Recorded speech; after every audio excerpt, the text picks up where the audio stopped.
Are, tapos luto breakfast.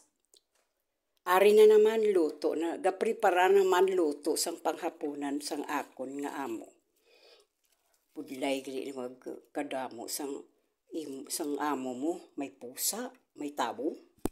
Ta. Gapreparar na naman. Ano nga trabaho ni nga akon man.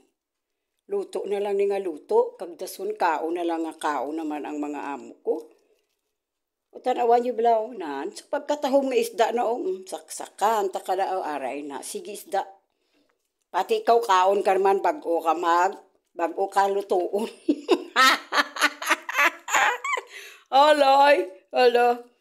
Na, may pa siguro, ano na lang ko ni video sang sige ko nga ginaluto permi. Grabe itong ako ni nga mga demand sang amo ko. May pusa, may tabo. Aha. Okay. Panghapunan na yan. Tapos na lang kung magpakaon sang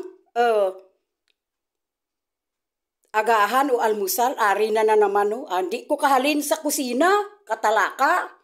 Okay, folks. See you. Good cooking. Enjoy the cooking, mga asawa.